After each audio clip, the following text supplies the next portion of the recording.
Dr. Alex John.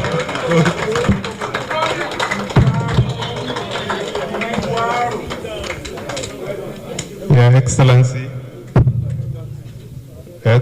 the former governor of Anambra State and presidential candidate of Labour Party in the 2023 general election,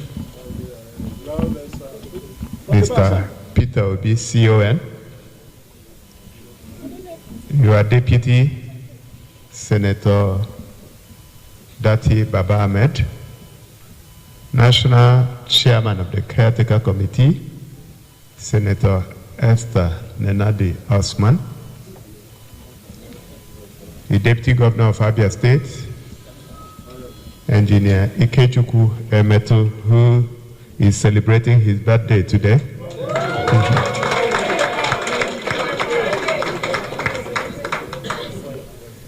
The Speaker, Abure State House of Assembly, Right Honorable Emmanuel Ihoma Emerowa. Please permit me to use you to recognize all members of our different houses of assembly, including the Deputy Speaker, Abure State House of Assembly. Let me use distinguished Senator Victor Ume to reach out to all our senators, both serving and retired, that are seated here. I'd like to recognize the Secretary of the Caretaker Committee, distinguished Senator Darlington Wokocha, the leader of the House of Reps Caucus, Honorable Ogene. Let me use you to reach out to your colleagues, both serving and retired. Distinguished ladies and gentlemen, all our governorship candidates and other candidates of Labour Party who are here, I want to welcome you and thank you for finding time to be here in person. I, on behalf of all of you, accept the apologies of the chairman of the Caretaker Committee. I think she may have been overwhelmed because the time I checked, I understood that the register said there will be no more than 40 or 50 people here. But then I think the interest that has been shown on the Labour Party itself and then the judgment that was passed last Friday got a lot of people here. So I want to accept your apologies, and I know you're a woman of excellence. I want to say, like I had said before, that it is a welcome relief that the Supreme Court gave the judgment that they gave on Friday, whose certified true copy just arrived minutes ago to 48 pages.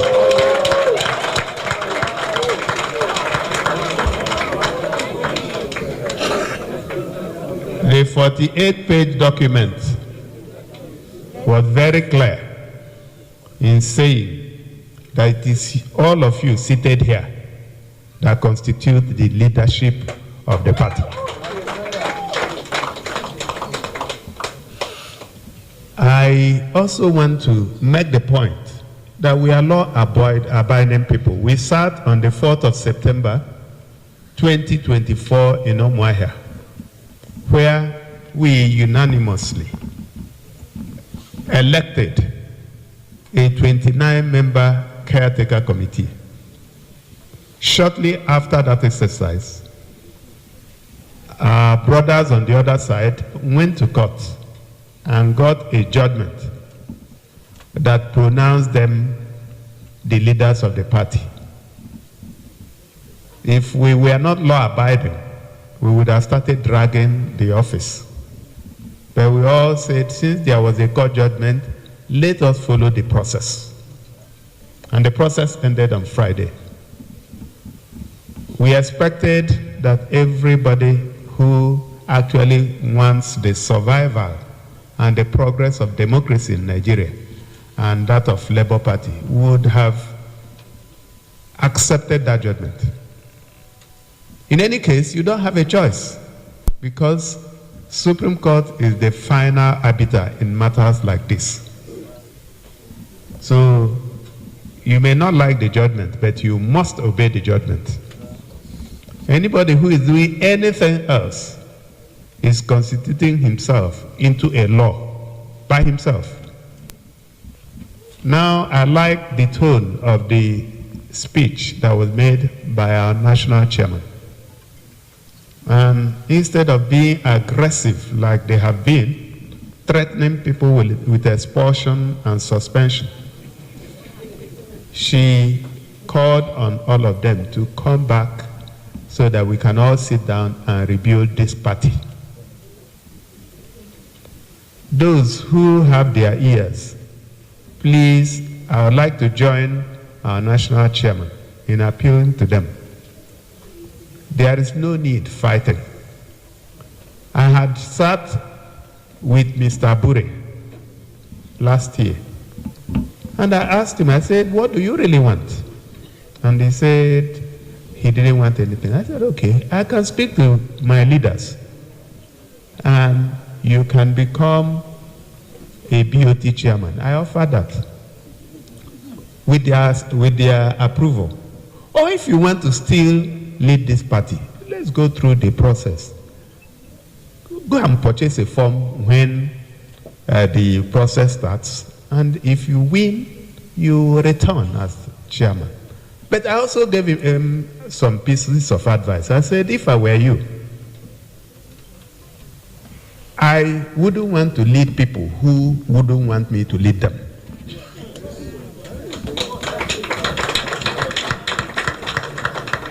So if you come into this kind of room and I present myself and I said I want to be your chairman, and you say you don't want me to be, there is no way I can impose myself.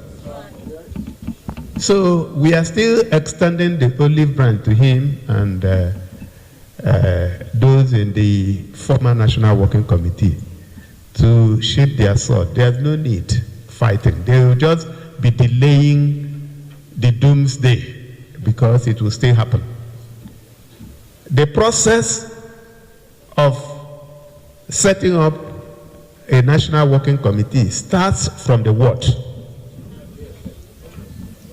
You go through ward congresses, local government congresses, state congresses, zonal congresses, and then you now elect delegates that will go for the national convention.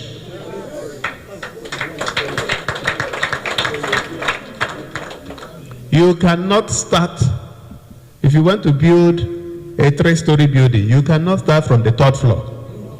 You must start from foundation. So, and I'm sure that our experienced caretaker committee members will do the right thing at the appropriate time. They are not interested in leading the party. All they are interested in is midwifing those that will lead the party.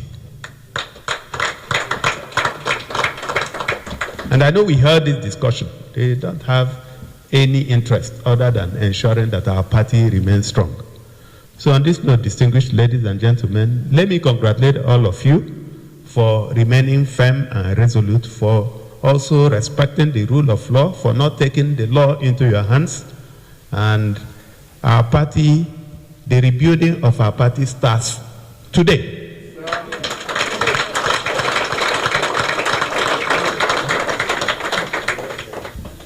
I want to also commit that I will stand by the caretaker committee. I will support them anyhow I can to ensure that the process is completed in no distant future so that our party can take off. Thank you very much for listening. God bless you.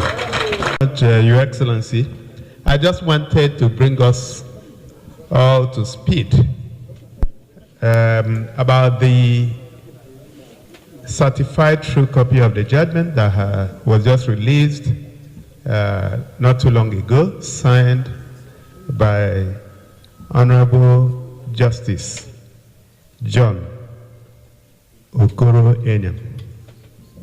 It's like I said, it's a 48-page document. From page 47.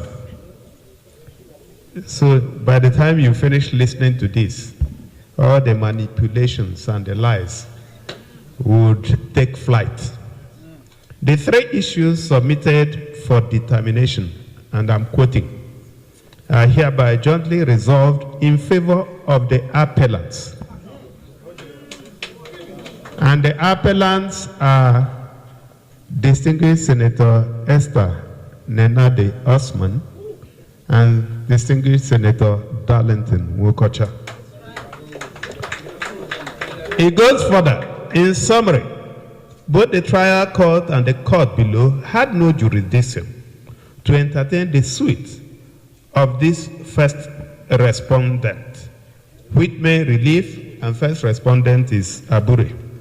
Whitman Relief, as they both rightly observed, was inserted as relief number 5, as though it was an appendage. Consequent upon the foregoing, the decisions of both trial courts and the court below, recognizing Barrister Julius Abure as the national chairman of the first respondent, are hereby set aside, and suit number FHC is hereby struck out for want of jurisdiction. In the same vein, the first respondent's cross appeal in appeal number being an offshoot of the same judgment of the court below is hereby dismissed. Before I am done, may I admonish political parties and their members to endeavor to always allow their constitutions, rules, regulations, and guidelines to guide them in choosing their officers as well as candidates. That way, incessant internal rifts, which always find their way to court, will be reduced. If the constitution of a political party has prescribed duration for tenure of office of an officer, such officer should be humble enough to live at the expiration of the tenure. In the final analysis, I find this appeal to be meritorious and is hereby allowed. Parties shall bear their respective course. Appeal allowed in very, very clear sentence. Signed, John Enya Okoro, Justice of the Supreme Court. Need we say more? No. Thank you.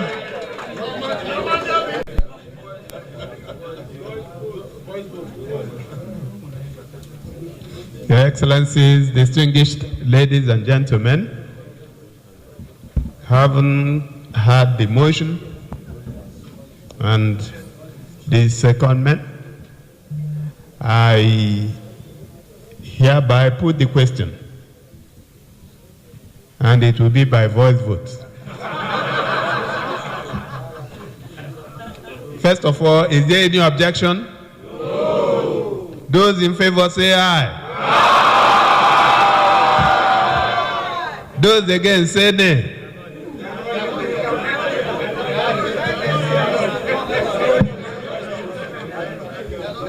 All right, I won't go the way of some. The ayes have it. Thank you.